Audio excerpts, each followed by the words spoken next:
फटाफट नहीं करो, फटाफट नहीं करो, फटाफट आराम से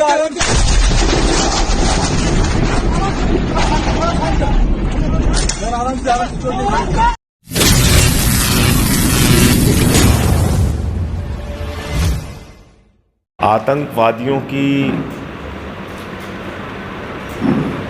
जो दरिंदगी भरा उनका हमला हुआ है और जिस तरह से वहाँ टूरिस्ट को टारगेट करके मारा गया, मैं समझता हूँ कश्मीर के इतिहास में बहुत कम ऐसी घटना आपको देखने को मिलेगी जहाँ पे टूरिस्ट को इस तरह से टारगेट करके उनको मारा गया। ये भी बात सामने आ रही है कि धर्म पूछ के मारा गया। इसका मतलब उन आतंकवादियों का मकसद देश में आतंक और दहशत फैलाना तो है ही, लेकिन वो लोग कश्मीरियों के भी खिलाफ हैं, क्योंकि जब टूरिस्ट टारगेट होंगे तो कश्मीरियों का रोजगार छिनेगा। जब धर्म पूछ के मारने की घटना होगी तो दो धर्मों के बीच में नफरत फैलाने का काम होगा। अभी तक जो जानकारी मिल रही है कि पड़ोसी देश पाकिस्तान के द्वारा प्रायोजित यह आतंकवाद की घटना है। मैं भारत सरकार से मांग करता हूं कि आतंकवादियों को उनकी ही भाषा में जवाब दीजिए। जिस तरह से उन्होंने हमारे निहत्थे निर्दोष लोगों को मारा है, उनको उन्हीं की भाषा में जवाब देना चाहिए। कल से मैं देख रहा हूं कि वहां पर स्थानीय लोगों का भी विरोध शुरू हो गया है। कश्मीर के लोग भी शांति चाहते हैं, इस तरह की घटना नहीं चाहते। एक हुसैन नाम के शख्स ने अपनी ओर से कोशिश भी किया कि हमारे मेहमान हैं, इनको मत मारो, और वो भी इस घटना में मारा गया। बहरहाल सबसे बड़ा सवाल ये उठता है कि इतनी बड़ी आतंकवादी घटना हो गई तो हमारी खुफिया एजेंसीज क्या कर रही थी? ये सीधे तौर पे खुफिया तंत्र के फेल्योर का एक बड़ा मामला है। एक क्षेत्र में 2000 से ज़्यादा पर्यटक हैं, वहाँ आतंकवादी पहुँच जाते हैं, गोलियों से भून के 28 पर्यटकों को जान से मार देते हैं। उनके जवाब में कार्रवाई करने के लिए सेना की तैनाती थी या नहीं थी, पुलिस की तैनाती थी या नहीं थी, खुफिया विभाग के द्वारा जानकारी दी गई थी कि या नहीं दी गई थी? ये कई सारे प्रश्न हैं जिसका जवाब केंद्र सरकार को और वहाँ के एलजी महोदय को, क्योंकि पुलिस उनके अधीन आती है, अभी भी वो यूटी है, तो उनको इसके बारे में जानकारी देनी चाहिए। प्रधानमंत्री जी भी अपना दौरा छोड़ के बीच में आ गए हैं, गृह मंत्री जी भी वहाँ पहुँच गए हैं। मैं केंद्र सरकार से मांग करता हूँ कि आप सभी दलों को विश्वास में लीजिए और एक विपक्षी दलों की बैठक बुला के इस पे आप क्या कार्रवाई कर रहे हैं या पूरी घटना क्या हुई है, कैसे हुई है, कहाँ फेलियर हुआ है, उसकी जानकारी देश के विपक्षी दलों को और उनके नेताओं को भी सरकार दे। और जो भी आप कार्रवाई करना चाहते हैं, इनको मुंहतोड़ जवाब देने के लिए, उसमें हम सब लोग आपके साथ हैं। लेकिन प्रश्न उठता है, जब हम लोगों ने बार बार कहा, चिल्ला चिल्ला कर कहा कि पैसे को प्राथमिकता मत दीजिए, भारत की सेना इस राष्ट्र का गौरव है,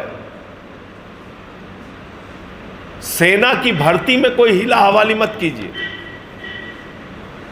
हमने बार बार इस बात को कहा, कि सेना की संख्या कम मत कीजिए। कोई नेता जाके वहां पे बंदूक लेके भारत की सीमाओं की सुरक्षा नहीं करता, हमारे जवान करते हैं, वो लड़ते हैं वहां पे रह के।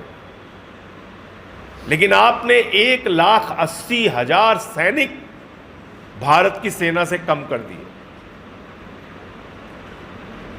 3 साल कोरोना में आप भर्ती नहीं कर पाए, कोई बात नहीं, उसके बाद आप भर्ती कर लेते। लेकिन एक तरफ आपने 1,80,000 सेना के जवानों की संख्या कम कर दी, दूसरी तरफ आप 4 साल के अग्निवीर की योजना लेके आ गए।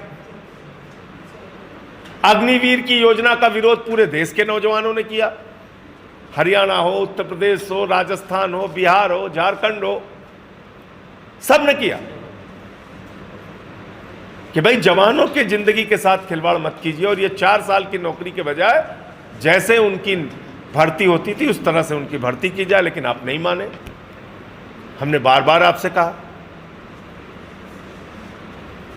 तो लोग अपनी जरूरतों को कम करके भी प्रधानमंत्री का खजाना भरने को तैयार है, और भर ही रही है इस देश की जनता टैक्स के नाम पे खजाना। कम से कम सेना को कमजोर मत कीजिए, सेना की संख्या कम मत कीजिए, कम से कम ये अग्निवीर की भर्ती को खत्म करके जैसे सैनिक पहले भर्ती होते थे उस तरह की भर्ती कीजिए। तो ये विषय भी मैं चाहता हूं कि अब इतनी बड़ी घटना हुई है तो सरकार को इसकी ओर पुनर्विचार करना चाहिए। कितनी घटनाएं हुई कश्मीर में वो मैं एक एक करके आपके सामने बताना चाहूंगा। 2016 में उरी में घटना हुई जिसमें हमारे सेना के 19 जवान मारे गए।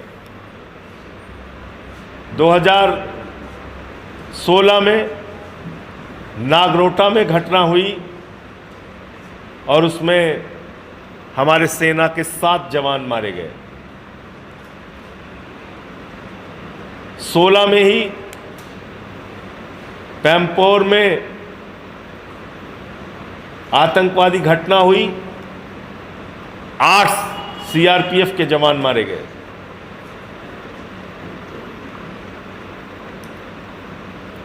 2017 में सुंजवान जम्मू में आर्मी कैंप के ऊपर अटैक हुआ, 6 सैनिक मारे गए, 1 नागरिक मारा गया, 3 आतंकवादी मारे गए। 2000 उरी की घटना में भी 4 आतंकवादी मारे गए थे और नागरोटा की घटना में भी 3 आतंकवादी मारे गए थे। 2019 पुलवामा, आप सब लोग जानते हैं कितनी बड़ी घटना हुई थी।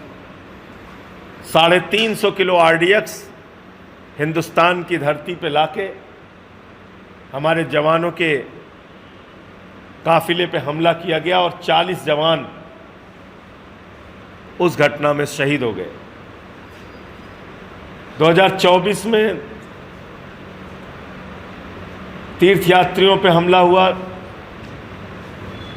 9 उसमें तीर्थयात्री की जान गई।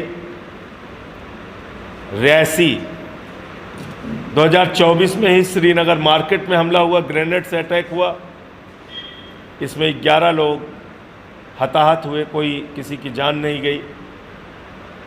2024 में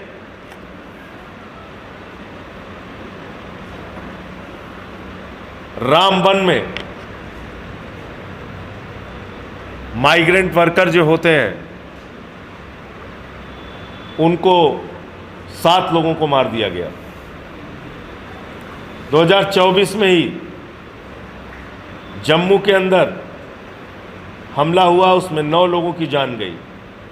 2024 में श्रीनगर में हमला हुआ, उसमें 2 लोग इंजर्ड हुए। तो